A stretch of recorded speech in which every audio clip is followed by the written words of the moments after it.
Class है। इसमें अपन जो केमिस्ट्री का चैप्टर चल रहा था मोल कॉन्सेप्ट, जो कि अपन आगे डिस्कस करने वाले हैं। इसमें जो मैंने बताया था वाई मैप, तो वाई मैप के बारे में आपको अच्छे से ज्ञान होना चाहिए। वाई मैप से कैसे क्वेश्चन करे जाते हैं, यानी फॉर्मूले कैसे तैयार किए जाते हैं, उसके बेस पे अपन यहाँ पे क्वेश्चन स्टार्ट करते हैं। उससे पहले मेरी आपसे ये एक उम्मीद है, यदि आप मेरे चैनल पे नए हो तो प्लीज़ चैनल को सब्सक्राइब करो और वीडियो को ज़्यादा से ज़्यादा शेयर करो। चलो तो अपन टाइम को ना वेस्ट करते हुए यहाँ पे क्वेश्चन स्टार्ट करते हैं। इसका जो क्वेश्चन है, क्वेश्चन क्या है, क्वेश्चन दिया हुआ है कि 8 ग्राम SO3, 8 ग्राम SO3, ठीक है, 8 ग्राम SO3 का STP पर आयतन बताइए। ठीक है, ये क्वेश्चन दिया हुआ है, तो अपन इस क्वेश्चन को डिस्कस कैसे करेंगे, यानी सोल्व कैसे करेंगे। तो उसके लिए आपको पहले वाई मैप पता होना चाहिए। वाई मैप यदि आपको नहीं पता तो पिछला वीडियो जरूर देखें। ठीक है स्टूडेंट, तो अपन इसका सॉल्यूशन कैसे करेंगे। सबसे पहले आप वाई मैप, यानी थोड़ा बहुत मैं दोबारा से बता देता हूँ आपको।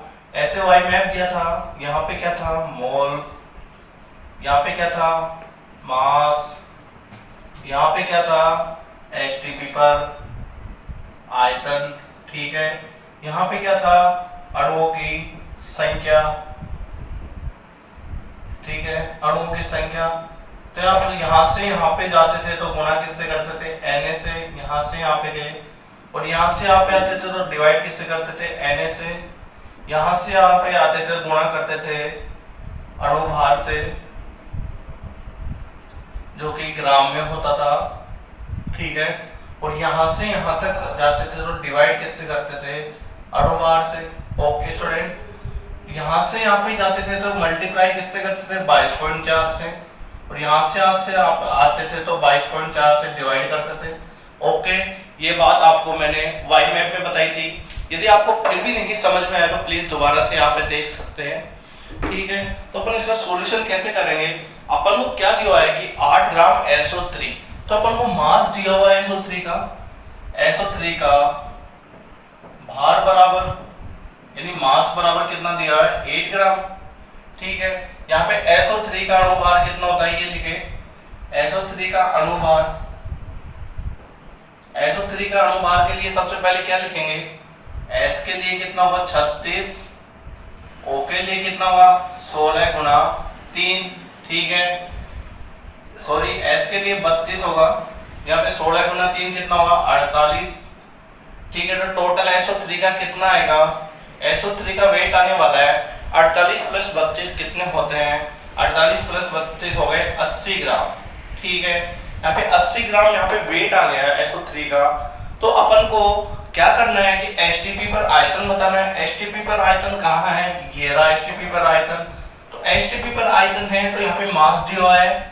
मास से पहले अपन मोल पे जाएंगे, तो मोल पे जाने के लिए डिवाइड किससे करना, यहाँ से यहाँ पे जा रहे हैं तो डिवाइड किससे करना पड़ेगा, अणुभार से।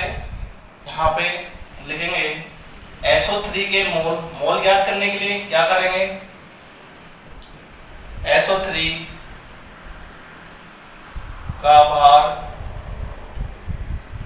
बटे, यानी SO3 का मास अपॉन SO3 का अणुभार, यानी मोलिकुलर वेट। ठीक है, तो SO3 का भार कितना दिया हुआ है 8 ग्राम अपॉन, यहाँ पे जो SO3 का वेट आया है अपने पास, अणुभार जो आया है, मोलिकुलर वेट आया है, वो कितना आया 80 ग्राम।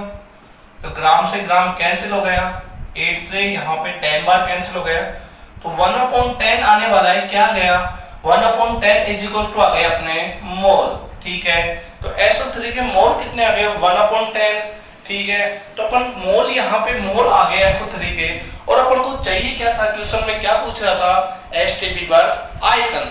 तो STP पर आयतन के लिए क्या करेंगे, अपन को यहाँ से यहाँ पे जाना है तो 22.4 से मल्टीप्लाई कर देंगे। ठीक है, तो यहाँ पे लिख दोगे STP पर आयतन इज इक्वल टू मोल गुणा 22.4। इजी है ना स्टूडेंट्स। तो ये वॉल्यूम में आने वाला है, ठीक है, ये वॉल्यूम ये यहाँ पे आएगा 1/10 इंटू 22.4, ठीक है। अपोन में 10 है तो वहां पे कितना आने वाला है, 2.24 लीटर। ठीक है स्टूडेंट, 2.24 लीटर यहाँ पे जो आया है एसटीपी पर 8 ग्राम SO3 का आयतन आ गया। एक बार दोबारा से देख ले, सबसे पहले अपन को क्या दिया है, 8 ग्राम यहाँ पे मास दिया है। 8 ग्राम मास दिया है तो अपने को अणुभार से डिवाइड करके मोल पे जाना है, तो इसका अणुभार अपन ने फाइंड कर लिया। अणुभार कितना आ गया, 80 ग्राम। तो अपन यहाँ पे क्या करेंगे, यहाँ पे मोल आ गए, मोल आ गए तो अपन SO3 के मोल क्या लिखेंगे, SO3 का बार अपॉन SO3 का अणुभार। तो अपन ने ये कर लिया, 1/10 के क्या आ गए, मोल आ गए। यहाँ से अपन को फाइंड क्या करना था, फाइंड करना था कि एसटीपी पर आयतन। तो एसटीपी पर आयतन बराबर मोल गुना 22.4, मोल से अपन वहां पे जाएंगे तो मोल गुना 22.4, मोल गुना 22.4 करेंगे तो 2.24 लीटर आने वाला है। पॉइंट के बाद चाहे जितने भी नंबर हो उनको एक एक करके बोला जाता है। जैसे 2.24 है तो इसको बोलेंगे 2.24। ओके स्टूडेंट्स, तो अपन आगे जो क्वेश्चन है, यहाँ पे क्वेश्चन नहीं है इस पे। अपन अब जो मेन मुद्दा है मोल कॉन्सेप्ट। तो मोल कॉन्सेप्ट में आता क्या क्या है, तो अपन वो शुरू से लेके लास्ट तक अब मोल के बारे में अच्छे से स्टडी करने वाले हैं। ठीक है, तो टाइम को ना वेस्ट करते हुए प्लीज आप इसे नोट करें। ठीक है, तो आगे अपन देखते हैं मोल कॉन्सेप्ट। ये चल रहा था ओनली मोल कॉन्सेप्ट का बेसिक। अब चलेगा अपना ओरिजिनल मोल। इसमें अच्छे से मोल की डेफिनेशन की स्टडी करेंगे और उसके अलावा अपन देखेंगे कि मोल में और क्या क्या होता है।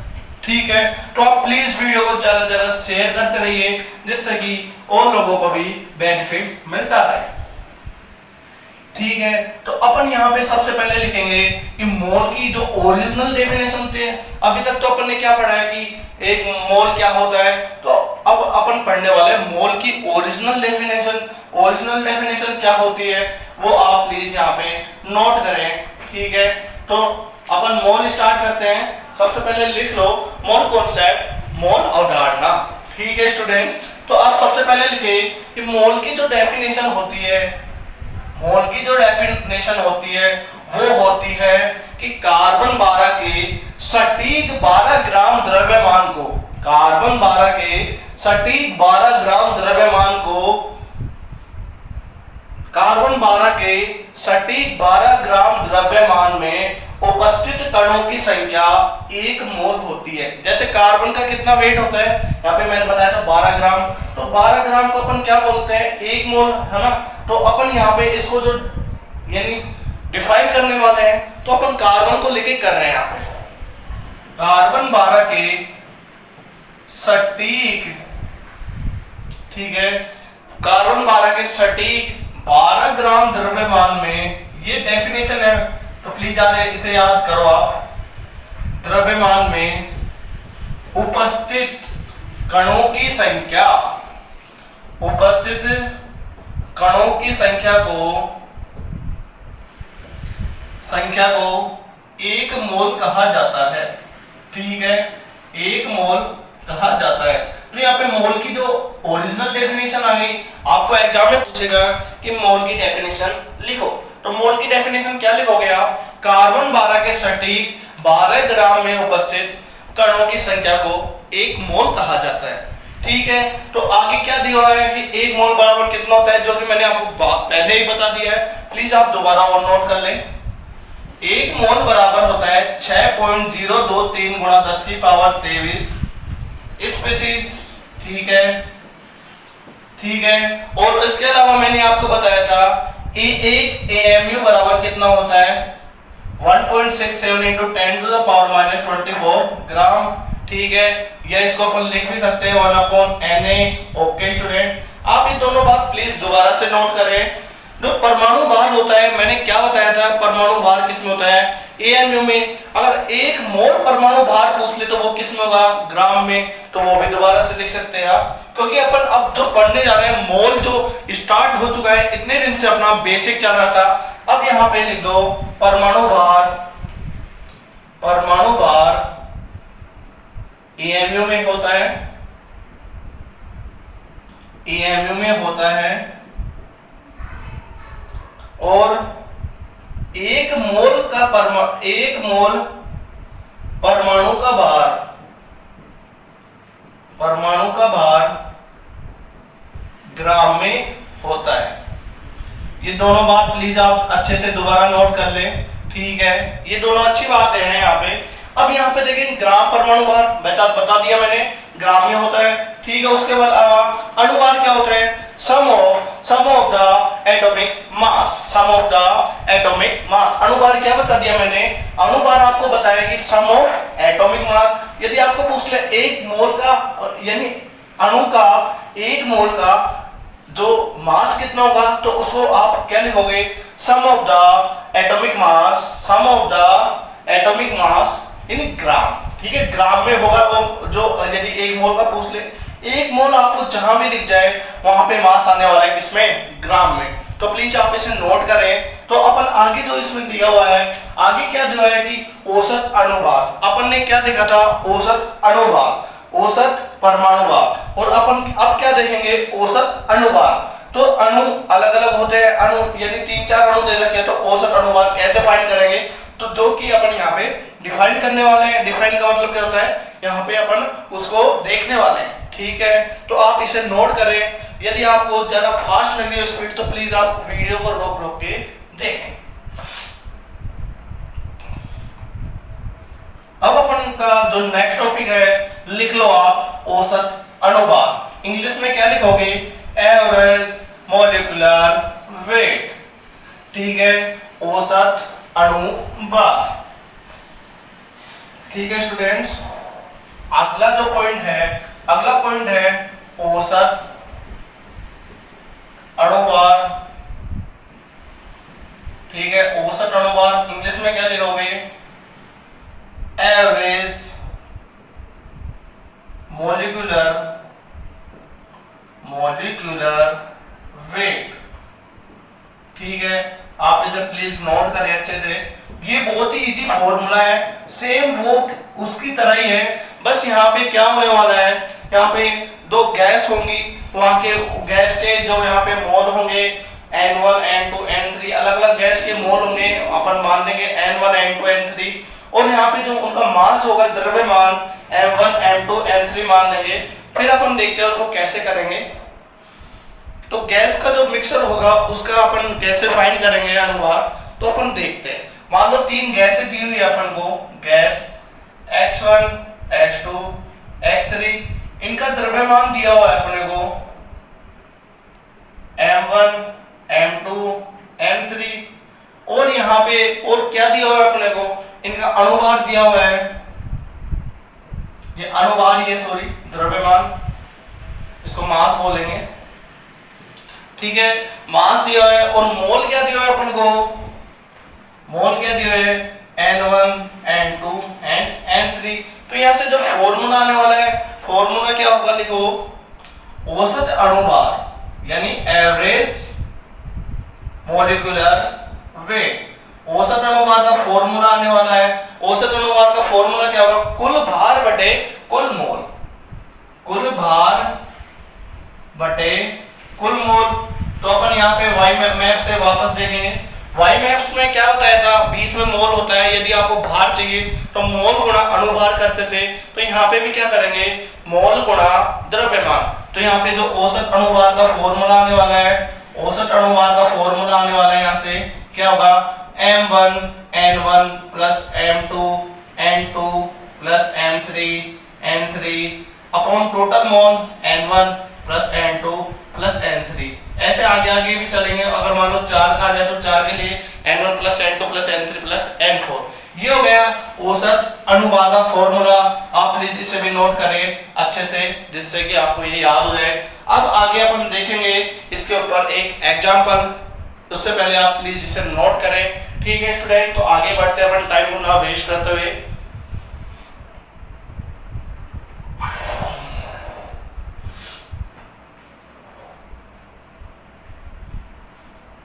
ठीक है, तो अपन यहाँ पे लिखते हैं एग्जाम्पल। मार्कर चेंज कर लेते हैं क्योंकि यहाँ पे ऊपर भी ग्रीन है, नीचे भी ग्रीन है, उसके बाद भी ग्रीन हो जाएगा तो थोड़ा गफला गफला सा नजर आता है। ठीक है, तो जो क्वेश्चन है अगला, किसी पात्र में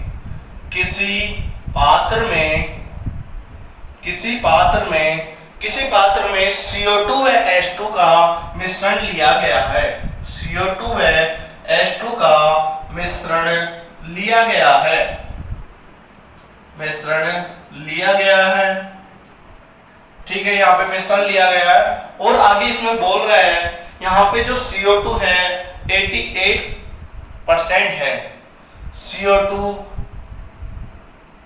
इस लिखो, यहाँ पे लिखो, इस मिश्रण में CO2 88% है, तो औसत अणुभार ज्ञात करें। ठीक है, इजी सा क्वेश्चन है ये। अब कैसे करेंगे इसको देखते हैं। तो अपन यहाँ पे यदि आपको वेट नहीं दिया हुआ हो तो अपन जो परसेंट दिया हुआ है उसको ही वेट मानते हैं। एक बात आप अच्छे से याद कर लो।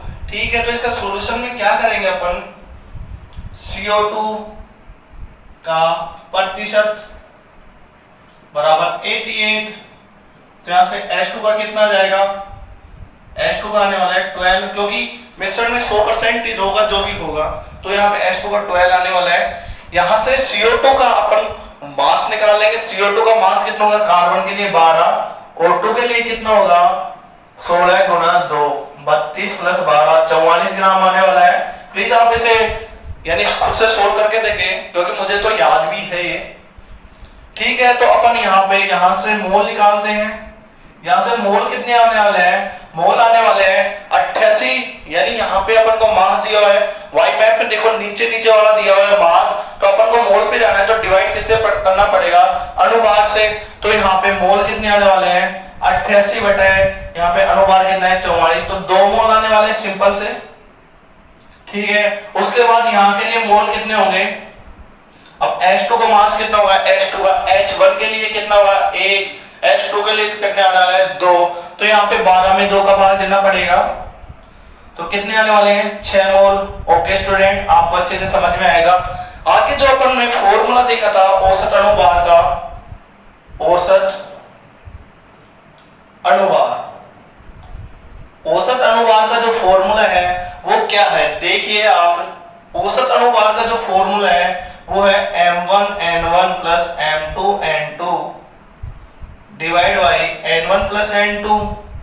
यहाँ पे N1 कितना है, M1 है 88 into 2 plus 6 into 12 upon 8, total mole 8 है। ओके स्टूडेंट, तो यहाँ से सोल्व करने पर जो वैल्यू आएगी, सोल्व करने पर जो वैल्यू आ रही है वो आएगी 12.5, यानी इसे आप दोबारा से भी देख सकते हैं अच्छे से।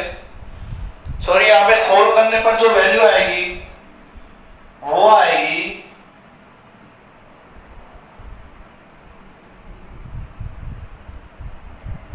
सोल्व करने पर वैल्यू आएगी, इसे सोल्व कर सकते हैं आप। सोल्व करते हैं इसे, 88 गुना 2 कितना आ रहा है 8 दूनी 16, ठीक है, प्लस 72 बटे 8, तो यहां से कितना आने वाला है 176 प्लस 72 कितना होने वाला है, यहाँ पे आने वाला है 248 होगा क्या, हाँ 248 बटे 8 आने वाला है, तो 8 या 24, 8 या 31 ग्राम आने वाला है यहाँ पे औसत परमाणु अणुभार। ठीक है, तो आप ये दोबारा से भी देख सकते हो, अपन ने मोल निकाल लिए। अणुभार क्या मानेंगे, अणुभार क्या मानेंगे अपन, अणुभार यहाँ पे मानेंगे 88%। M1 X1 अपन ने मास दिया हुआ है, ठीक है। सॉरी, अपन क्या करते हैं यहाँ पे M1 को मैंने बताया था आपको, M1 क्या होता है, M1 होता है अणुभार। यहाँ पे एक मिस्टेक हो गई है, मिस्टेक क्या है दोबारा से देखें। M1 मैंने बोला था कि अणुभार होता है, M1 क्या होता है अणुभार, तो यहाँ पे 44 गुणा 2 करना पड़ेगा प्लस 6 गुणा 2 करना पड़ेगा, ठीक है। और यहाँ पे N1 प्लस N2 8 है, ठीक है। M1 क्या बोला था अणुभार, आप पिछले देख भी सकते हो, नोट किया है आपने कि 44 गुणा M1 बोला था 44, यानी अणुभार, तो अणुभार गुणा मोल प्लस अणुभार गुणा मोल बटे मोल, टोटल मोल, तो यहां से कितने आने वाला है 100 बटे 8 जो कि 12 पॉइंट कितने आने वाला है, 8 एकम 8, फिर 2, फिर 8 दूनी 16, फिर आएगा 12.5 ग्राम। तो औसत अनुमान आएगा यहाँ से 5 ग्राम, 12.5 ग्राम। प्लीज आप इसे वीडियो पॉज करके दोबारा से नोट करें, क्योंकि अपन ने एक मिस्टेक कर दी थी, दोबारा से देख सकते हो। यहाँ से अपन 88% यानी 88 ग्राम मान लिया अपन वेट मानने के बाद उसको अनुपात से डिवाइड करते हैं, मोल आ गए। इस प्रकार से H2 के मोल आ गए। तो अपन को क्या करना था, मोल गुना अनुपात प्लस मोल गुना अनुपात अपॉन कुल मोल। ठीक है, तो आप इसे नोट कर सकते हैं। अब अपन आगे देखेंगे कि अणुसूत्र कैसे डिफाइन करते हैं, यानी अणुसूत्र कैसे ज्ञात करते हैं। तो उसके लिए अपन देखते हैं कि अणुसूत्र होता क्या है। ठीक है, तो अपन आगे देखते हैं उसे, अणुसूत्र होता क्या है। फिर आगे अपन देखेंगे मूलानुपाती सूत्र क्या होता है, और उससे आगे देखेंगे प्रतिशत संगठन क्या होता है। फिर उसके बाद जो नेक्स्ट क्लास होगी उसमें अपन देखेंगे अणुसूत्र कैसे ज्ञात किया जाता है। ठीक है स्टूडेंट, तो आप प्लीज इसे नोट करें। ठीक है, वीडियो पॉज करके आप इसे नोट कर सकते हो। अब अपन नेक्स्ट जो यहाँ पे है, नेक्स्ट अपन यहाँ पे डिस्कस करने वाले हैं अणुसूत्र। डाल लो टॉपिक, जिसको इंग्लिश में क्या बोलेंगे, मॉलिक्यूलर फॉर्मूला। लिखो टॉपिक, लिखो अणुसूत्र। इंग्लिश में क्या बोलने वाले हैं अपन इसको, मॉलिक्यूलर फॉर्मूला। ठीक है स्टूडेंट, ये क्या होगा इंग्लिश में, मॉलिक्यूलर फॉर्मूला। इसको चाहे आप MF भी बोल सकते हो, क्या MF। ठीक है, MF बोल दिए। तो यहाँ पे अपन देखते हैं सबसे पहले कि मॉलिक्यूलर फॉर्मूला बेसिकली होता क्या है। मॉलिक्यूलर फॉर्मूला होता है, यह एक अणु में उपस्थित प्रत्येक तत्व के परमाणुओं की संख्या होती है। एक अणु में उपस्थित प्रत्येक परमाणुओं की संख्या होती है। एक अणु में उपस्थित प्रत्येक तत्व के परमाणुओं की संख्या होती है। आप लिखो, एक मोल में उपस्थित, यानी एक अणु में उपस्थित प्रत्येक तत्व की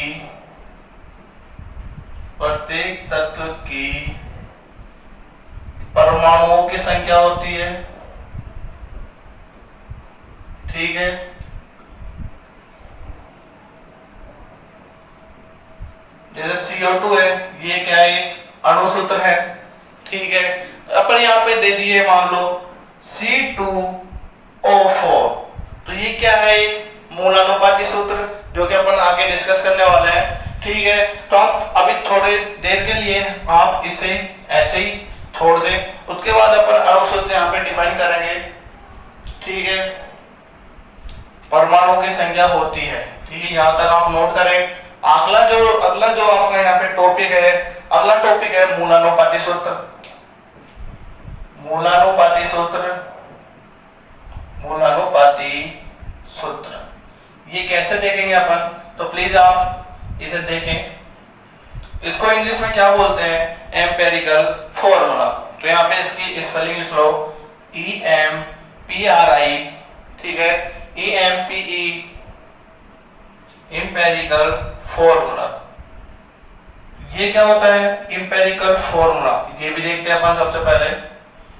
एम्पेरिकल फॉर्मूला क्या होता है, यह एक अणु में उपस्थित परमाणुओं के सरल अनुपात को एम्पेरिकल फॉर्मूला कहते हैं। अब देखो, ये बहुत अच्छी बात है, इसकी डेफिनेशन थोड़ी अच्छी सी है। देखो आप, यह है एक अणु में उपस्थित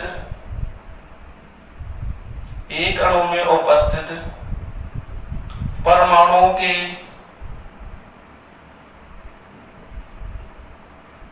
अनुपात को बताता है,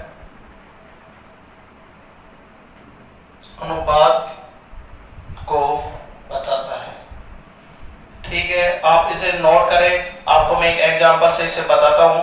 एग्जांपल क्या है इसमें, कि जैसे अपन को दे रखा है अणुसूत्र क्या दिया हुआ है, अणुसूत्र दिया हुआ है C6H6। तो अपन इसे सरल अनुपात में क्या लिखेंगे, सरल अनुपात में इसे लिखेंगे सरल अनुपात में क्या लिखेंगे, इसको CH लिख देते हैं, तो ये आने वाला है इंपेरिकल फॉर्मूला। ठीक है, ये क्या गया, इंपेरिकल फॉर्मूला। ठीक है स्टूडेंट, ये क्या गया, इंपेरिकल फॉर्मूला। जैसे ही अपन अणु सूत्र को सरल अनुपात में लिखेंगे, देख लो यहाँ पे एक अणु में उपस्थित परमाणुओं की संख्या के अनुपात को, ठीक है, अनुपात को बताता है। ठीक है, अणु सूत्र यहाँ पे C6H6 दिया हुआ है, सरल अनुपात क्या होगा CH। जैसे ही यहाँ पे एक और एग्जांपल ले सकते हैं, एग्जांपल इधर ले लेता हूं मैं एक और, यहाँ पे क्या है C2H4, तो इसका सरल अनुपात क्या आने वाला है CH2, तो ये क्या होगा EF को क्या बोलेंगे इंपेरिकल फॉर्मूला, और ये होगा MF यानी मॉलिक्यूलर फॉर्मूला। तो अपन यहाँ से एक बात एकदम नजर आ रही है, एक जो यहाँ पे रिलेशन बन रहा है उसे आप नोट करें पहले। नोट वो क्या है, जो इंपॉर्टेंट बात है उसे नोट करें। क्या है वो, कि जो अणुसूत्र होता है N गुणा मूलानुपाती सूत्र होता है। ठीक है, ये एक अच्छी जो अपन यहाँ पे बात लिख ली है। अच्छी बात क्या है, जैसे C6H6 है, तो यहाँ पे C6H6 बराबर क्या लिखोगे 6 गुणा CH। मूलानुपाती की सूत्र क्या है CH, तो 6 गुणा CH जैसे ही लिख दो। एग्जाम्पल के लिए लिख लो, एग्जाम्पल अणुसूत्र दिया हुआ है C2O4। ठीक है, तो यहाँ पे मूलानुपाती सूत्र क्या आने वाला है, मूलानुपाती सूत्र CO2। ठीक है, तो अपन यहाँ पे अणुसूत्र बराबर क्या लिखेंगे 2 गुणा मूलानुपाती सूत्र, आ रहा है ना समझ में, मूलानुपाती सूत्र। ठीक है, यहां से मूलानुपाती सूत्र को क्या बोलते हैं इंग्लिश में इंपेरिकल फॉर्मूला। ये बिल्कुल सही है ना, जैसे इसको 2 से गुणा करूंगा 2C और O कितने आ जाएंगे 4। ठीक है स्टूडेंट, तो यहाँ पे हो गया अणुसूत्र और मूलानुपाती सूत्र का यानी एक रिलेशन। ठीक है स्टूडेंट, अब अपन आगे जो देखने वाले हैं, आगे है प्रतिशत संगठन। इसको इंग्लिश में क्या बोलेंगे परसेंटेज।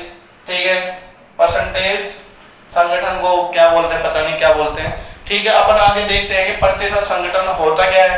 प्रतिशत संगठन होता है किसी यौगिक में उपस्थित प्रत्येक तत्व के भार प्रतिशत को प्रतिशत संगठन कहते हैं।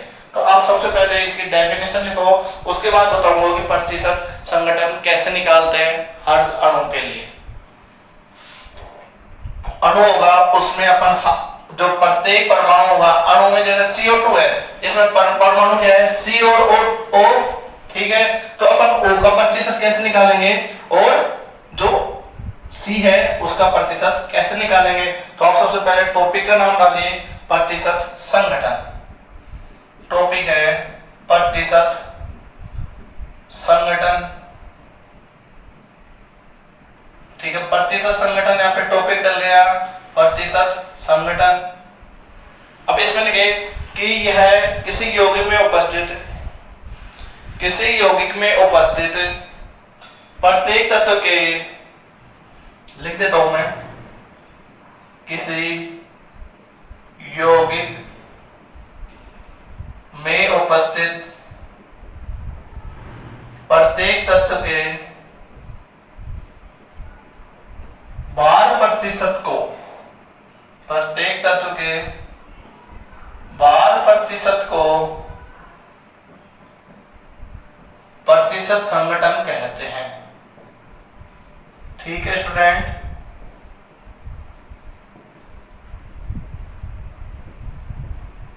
अब जैसे अपन यहाँ पे एग्जांपल लेंगे तो उससे आपको डेफिनेशन क्लियर होने वाली है। एग्जांपल यहाँ पे सबसे पहले आप लिख लो किसी तत्व का प्रतिशत कैसे निकालें, तो लिखो किसी तत्व का प्रतिशत संगठन। वो क्या होता है, तत्व का भार अपॉन कुल भार। यहाँ पे जो फॉर्मूला होगा इसका, तत्व का भार कुल बार गुणा, जैसे ही 100 लगा दिए तो यहाँ पे प्रतिशत आने वाला है। ठीक है, ये इंपोर्टेंट यहाँ पे फॉर्मूला मैंने बता दिया है, इसे आप नोट कर सकते हो अपनी कॉपी में। ठीक है स्टूडेंट, ये इंपोर्टेंट फॉर्मूला हो गया। अब तत्व का भार कैसे निकालेंगे? तत्व का भार कैसे निकालेंगे? यहाँ पे परमाणु की संख्या गुणा परमाणु भार जैसे ही कर दिए, यानी जितने उसमें परमाणु है, जैसे कार्बन CO2 में कार्बन कितने परमाणु? 1 गुणा परमाणु भार यानी 12 बटे कुल भार कितना है? 44 गुणा 100 कर देंगे। तो अपन यहाँ पे एग्जांपल से देखते हैं, एक H2 का प्रतिशत संगठन पूछ रहा है, तो अपन वो एग्जांपल जैसे यहाँ पे करेंगे उसके बाद आपको प्रतिशत संगठन यहाँ पे क्लियर हो जाएगा। उसके बाद मैं आपको एक एग्जांपल दोबारा समझाऊंगा। तो सबसे पहले है H2 का प्रतिशत संगठन निकालें, संगठन निकालें। और सबसे पहले मैंने क्या बताया कि क्या है इसमें? तत्व का भार। तत्व का भार यानी आप यहाँ पे लिख सकते हो, तत्व के भार की जगह अपन लिख सकते हैं कि परमाणु की संख्या, परमाणु की संख्या गुणा परमाणु भार। ठीक है, यहाँ पे इसकी जगह ये बात भी लिख सकते हो आप। ठीक है, पूरे की जगह ये भी एकदम सही है, परमाणु की संख्या गुणा परमाणु भार। ठीक है, और नीचे क्या आएगा? नीचे आएगा कुल भार, यानी उसका कुल भार कितना है। तो सबसे पहले अपन लिख लेंगे यहाँ पे H2 का भार। सॉल्यूशन में क्या करेंगे? H2 का भार बराबर 18 ग्राम होता है, आंसर में अपन करने वाले हैं। तो अपन को यहाँ पे क्या है कि तत्व का भार गुणा तत्व का भार बटे कुल भार। तत्व का भार यहाँ पे सबसे पहले H2 के लिए निकालेंगे, H2 के लिए प्रतिशत संगठन। ठीक है, H2 के लिए प्रतिशत संगठन कितना होगा? तत्व का भार, H2 का भार कितना है? 2, तो 2 बटे कुल भार कितना है? 18 गुणा 100। ठीक है, यहाँ पे H2 का प्रतिशत संगठन आ गया है, तत्व का भार बटे कुल भार गुणा 100। तो यहाँ पे O का प्रतिशत संगठन कैसे निकालेंगे? O का प्रतिशत संगठन ये कैसे निकालेंगे? तत्व का भार, ऑक्सीजन का भार कितना है? यहाँ पे 16 बटे कुल भार कितना है? 18 गुणा 100। तो यहाँ पे आ गया ऑक्सीजन के लिए। और अब इन दोनों का जो प्रतिशत संगठन आएगा, उन दोनों का ऐड आने वाला है यहाँ पे कितना? 100। तो इसके लिए आने वाले आप इसे सोल्व करेंगे, मैं डायरेक्ट लिख रहा हूँ 11.11%, और इसका आने वाला है 88.89%। ठीक है स्टूडेंट, 88.89%। इसी के साथ अपना ये हो चुका है। अब अपन यहाँ पे नेक्स्ट क्वेश्चन इसमें डिस्कस करने वाले हैं। उसे पहले आप वीडियो पॉज करके पहले आप उसे खुद से सोल्व करें, उसके बाद सॉल्यूशन देंगे। ठीक है, आपको अच्छा लग रहा होगा। यदि आपको कोई भी दिक्कत है तो प्लीज कमेंट बॉक्स में बताएं, जिससे कि मैं आपकी अगली क्लास में वो प्रॉब्लम सोल्व कर सकूं। नेक्स्ट एग्जांपल है यहाँ पे N2O4। N2O4 का प्रतिशत संगठन। ठीक है, N2O4 का प्रतिशत संगठन कैसे निकालेंगे? सॉल्यूशन में सबसे पहले लिखे N2 के लिए। ठीक है, N2 के लिए क्या करेंगे? N2 का वेट कितना हो गया? 14 2 28 बटे टोटल वेट कितना है यहाँ पे? टोटल वेट कितना हो गया? 28 + 64 कितना आने वाला है? 2 9 92 आने वाला है यहाँ पे। तो 28 बटे 92 गुणा 100, ये किसके लिए आ गया? N2 के लिए। और O4 के लिए यहाँ पे कितना आने वाला है? O4 के लिए आने वाला है यहाँ पे 64 बटे 92 गुणा 100। स्टूडेंट ये एकदम सही है। ठीक है, आप इसे सोल्व करें।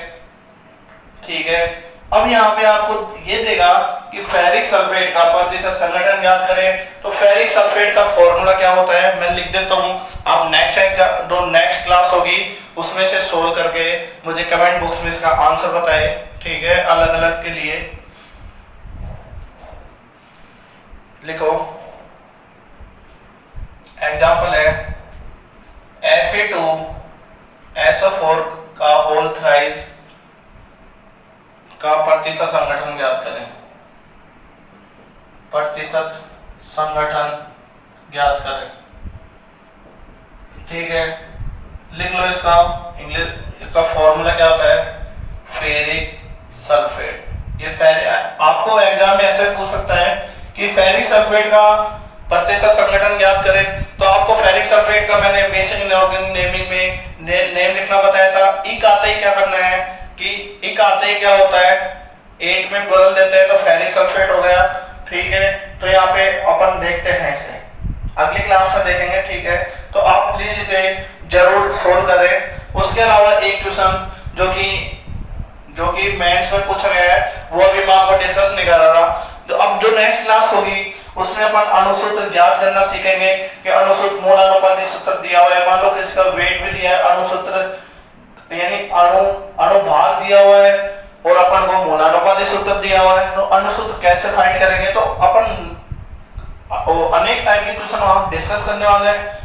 तो आपसे मेरी यही उम्मीद है कि यदि आप मेरे चैनल पर नए हो तो प्लीज चैनल को सब्सक्राइब करो।